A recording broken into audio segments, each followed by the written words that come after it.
So Christian Wyman is an American poet. He has been an editor of famous periodicals about poetry. He currently teaches at Yale University. And a number of years ago, back about 15 or so years ago, he began to have a spiritual awakening. Now, to understand where I'm going with this, I think it's important to look at some of his own life and his experience as almost epochs, periods of major transformation. He's a kid from the deserts of West Texas, having grown up out there in a religious, very, very religious, charismatic family. And then he was educated in what could only be described as a world away, at least culturally. He was transplanted from West Texas into Washington and Lee University. The distance between those two places culturally is cataclysmic. And what had started in his life as a religion of rules and a sense of how God shows up under very prescribed ways of understanding was outgrown. That education elevated him, made him too sophisticated for such things. And this is under his own admission. And yet something lurked inside that I don't think he was able to articulate for a very, very long time. Later, he's married, and as he and his wife are starting their life together, even before they have children, they begin praying together. And slowly, something begins to emerge. A faith is rediscovered in a way that I don't think he had ever really counted on. And in fact, he has this absolutely lovely quote that I'd like to share with it. He likens faith and the re-emergence of his faith to finding a lone budding flower in the desert of his soul. All right, I mean, he's a poet, so he's going to use language that really kind of captures the feeling, not just the idea. So he likens it to finding this lone budding flower in the desert of his soul, only to realize that it has been there all along. And here's the direct quote. He says, "It's blooming impossibly, year after year, year after parched year, surviving all the seasons of my unbelief." And so for him, this idea that the faith was in him the entire time, waiting, that it continued to bloom.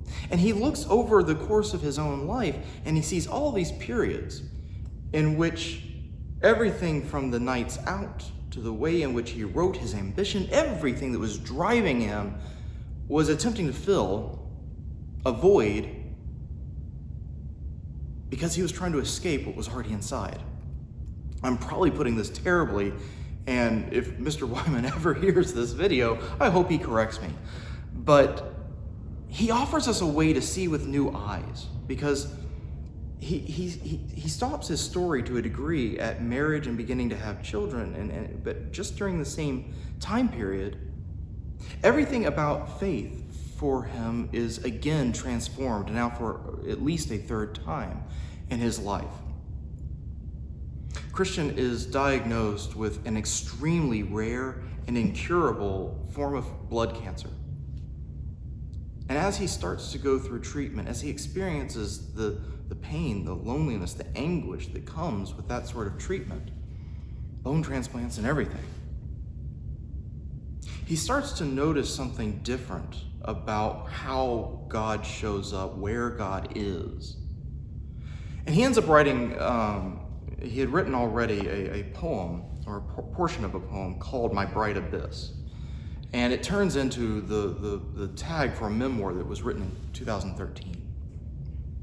What I would like to be able to share today is that he says something, as he's trying to help people understand where he's come from, he says something about that I think is so true about God, and especially where things are for us right now. He says, and I want to make sure I get it right, so I'm going to read a direct quote to you. And he says this: "Christ is God crying, 'I am here.'" Christ is God crying, "I am here." And here not only in what exalts and completes and uplifts you, but here in what appalls, offends, and degrades you. Here in what activates and exacerbates all you would call not God. As I reflect on those words, as I hear him try to get across his own experience, what I see is a person for whom the cross itself, the cross of Christ itself, sits at the very center of his own being. He has had time to reflect on his faith in very deep ways by having a personal experience of anguish that many of us do not know. It's not to make his better or stronger. It's simply that he has pioneered in the depths of his own soul, a place that many of us haven't had the opportunity or the chance to go to. And he's returned. And in so doing, he's able to give us a vision, a sense of hope, for the grace of God showing up, not simply in those places that I think we're accustomed to, the hills, but there's something below the valleys of our own life. So it's not only what exalts and completes and uplifts us, but the very presence of God showing up and saying, I am here, crying out, I am here. I am here in the cross of Christ. I am here with you in this hospital bed. I am here with you in your anguish. And it's exactly there, I think, that we meet Hagar. If we take time to think about Hagar's life, if we pause, if we hit the rewind button before today's story, and we just think of what we know of Hagar, even from today's story. We know she's a slave. We find out she is an Egyptian slave, possibly picked up during the time in which Abraham and Sarah, early in their marriage, had been called out to Egypt and come back. So we don't know her age. We don't know anything about her as a person, but she's an Egyptian slave who works for and is owned by Sarah. We know that she was forced into being a surrogate mother. So Abraham and Sarah are famous in their own personal story, their story, for this promise from God, where God calls Abraham out of Ur, where he's from, and he leaves his home place and he goes out into the wilds following God, and following a promise that God makes to him, saying, look to the stars, your progeny will be just as numerous. But year after year go by, and this does not happen. And Sarah, I believe probably frustrated, she encourages her husband to bring about God's promises, taking it into their own hands. And here we are, Hagar, a woman who is an Egyptian slave to Sarah, being forced now to become a surrogate mother. She gives birth to a child. She weans this child. She raises this child. She loves this child. And then in an instant, in the beginning of the story, and the story that is taking place just prior to what we hear today, all this is ripped away from her. Finally, this divine promise from God comes about, that Isaac is born. Isaac is born to Sarah and to Abraham. And now Sarah is jealous of any attention falling away from her child. Now, no longer is Ishmael, the older half-brother, worthwhile. And so she convinces her husband to turn out, to kick out his first child and her slave. They're given a little bit of bread, they're given some water, and they are turned out into the wilds to fend for themselves. And so she walks. A woman who has been living on the margins of her world for her entire life is now utterly alone. She's afraid, completely left without anything. So a life that had already been one of subjugation and had been pushed now to the very end is facing the end of life. You know, if we think about the life of slaves of that time, they're very different from that which is the American South, but still there's no freedom. I mean, the life of a slave in that time still set on the very edge of society, a precipice really, just could fall off at any moment. And here we see in stark terms this woman's worst nightmares actually coming true. This is a place where for her, this is not freedom, this is a death sentence. And so here we have her. At the hardest moment in this story, she is sitting an arrow's shot away from her dying child. She can't bear to look at him. She can't bear to watch him cry and die. She's alone in the wilderness. She's been wronged. She's been left at the very edge of existence itself, waiting to die.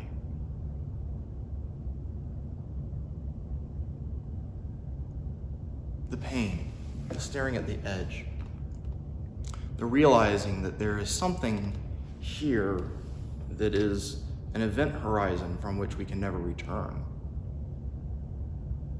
Christian Wiman saw it in his own cancer, in his treatment of that cancer, in the certainty of death, but living beyond it. He never returned to where he was. He became a new creation. He was reformed, completely, utterly transformed in that experience. And here in today's story, we get to see the exact same thing happening to Hagar, and it gives us hope for ourselves with everything we are going through. We are witnessing a time in which we feel utterly devoid of grace, and yet somehow this shows us grace abounding. Lydia Denworth is an author who has written recently for the Scientific American. It's a new article. And in it she says that she claims, and I think she's probably right, that the biggest psychological experiment in history is happening right as we speak. She's talking about all of the strain, the testing of resilience that is happening around the entire globe as this pandemic continues. While many of us have been put into positions, and I've seen it here in the church, here in our community, in talking with friends, in social media, there is, I believe, a very real need for many of us to push this away and minimize the effects of this pandemic, at least in our own minds, to minimize it, to say, listen, we've already figured it out, we know how to do this, we're good to go, we're done. Because the deep need for this being over is coming from a place of recognizing how absolutely terrible this has been. And she talks through all of this, and she says, as this resilience is tested, as this resilience is pushed to the edge, we are going to be witnessing what she calls a tsunami of mental illness, at least in our country. And that brings me to come back to and to think about both mental and spiritual and emotional needs of the members of this church. And I stop, I think about who we are, and so many of us are sitting right on the edge. Much of the time I feel like I'm there and keeping myself so busy that I'm perhaps not paying as much attention, trying to do meditation in my own life, but each of us, every single one of us, is facing the edge. We're likely facing different sources of why there's an edge, of what this edge looks like. Our experiences are deeply shaped by our circumstances. I'll give you 2 or 3 examples. For one, if we look and we think about differences in age and stage, for those of us at different points of our life, there are going to be really different, understandings of what this edge may be. Because for some of us, this is about loneliness, about alienation, about being kept apart. And for others, it is the pressures of being held together in a way that gives no ability or very little ability for autonomy, for a sense of self, where family pressure becomes a pressure cooker, and there's a deep need for being able to get out It's going to be for teenagers, it's going to be for young parents, it's going to be for the young children. But all these differences that are going on are happening because of people being in very different stages of their own lives. But yet, the same ultimate is happening. And resilience itself is being tested. I think also about economics. And again, this is a place where our circumstances dictate to a massive degree the experience that we have. Our circumstances really shape it. For some of us, this experience has us looking out and trying to find out some of our long-term interests. How are we taking care economically for our futures? Having to make very difficult decisions. But it's still about the long term. And for others of us, the question is immediate, and it is now. And it is, how do we pay the rent? How do we pay the mortgage? How much food can we buy? Or are we buying food, or are we buying medicine? These different experiences are being born of just different circumstances. But the people's resilience, our resilience, is being pushed right up to the edge. And for still others, we look at the news and we see, be it political or social unrest, we see the need for and the demand for, racial justice to finally be met and meted out. And again, our circumstances shape the way that we view this. Almost to a T, everybody I've spoken to in our church wants to see racial and social justice take place in our country. And there's so much misunderstanding and lack of understanding of how to get there. It feels too big to take on, but the experience of everybody leads them to that edge in a different way. For some, it is seeing a world they thought they understood being unintelligible now. And for others, it is very much a understanding that we don't know where to go next. For some who have been put to the margins for a very long time, economically, socially, racially, it can feel like there's nothing left to save. And all these different experiences, and every one of these experiences, every one of these lives is sitting an arrow shot away from watching the object of their love die. I'm struck in reading the story. I'm struck by how similar Hagar's experience, not in her life, but of sitting away from something she loves, convinced that she is losing it. This idea of sitting this arrow shot away and being convinced you know where the answer lies. And we've been asking for weeks, where is God in all of this? I think back to that wonderful quote by Christian Wyman about how Christ is God, crying out, I am here, and not just in the highs of our lives, but also even in the very places where we are degraded, where we are let down, where we feel the pain and the anguish of our lives. God is crying out in the chasm itself, filling the abyss itself, saying, I am here.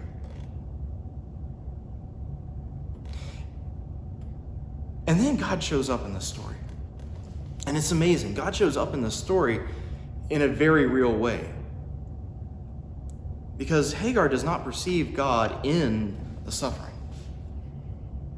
And when God shows up to Hagar, it says, I have heard the cries of the boy. God shows up. God shows up and showers grace upon grace. And it's this wonderful, inarticulate moment, a very ambiguous moment, where God's full presence is on display. But we hear of God's coming to Hagar But then there's a messenger. We hear God opening her eyes, saying, I have heard the boy, and then opening her eyes to be able to see beyond. God makes promises, and not only promises, but promises that are kept, promises that bring about a life she never could have known before.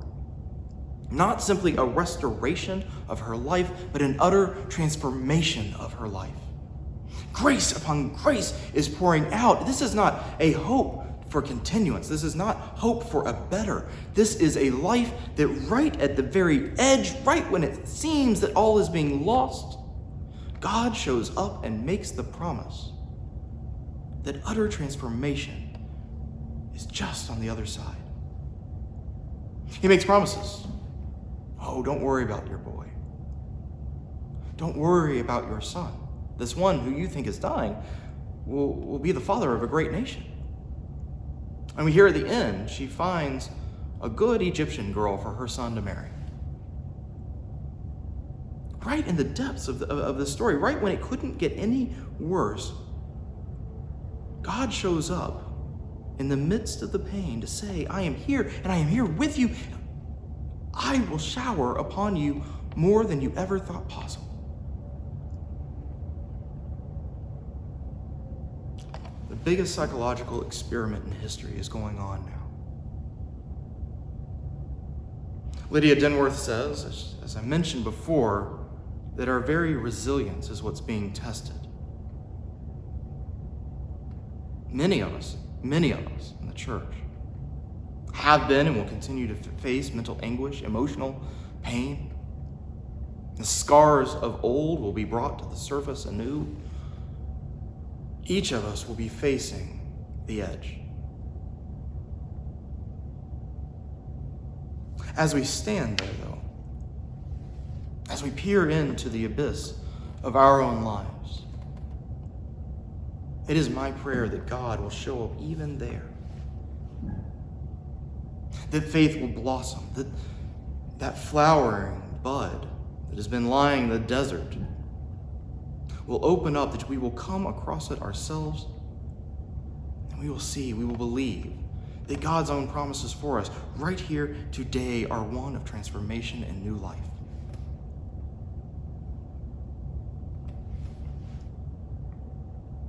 When I think of Hagar, I think of a person who has been broken by this world and that God comes for. It's not a saving in the typical and usual sense, but it is an outpouring of grace, of unearned attention and love, of unearned new beginnings. We've been asking for weeks now, where is God in all of this? I would be tempted, usually, to say, like anybody who grew up watching Mr. Rogers would, of look for the helpers, and that's true. But Hagar teaches us, if we want to see God, look into the depths, look into the darkness, look into the pain itself, and God is there crying out. Amen.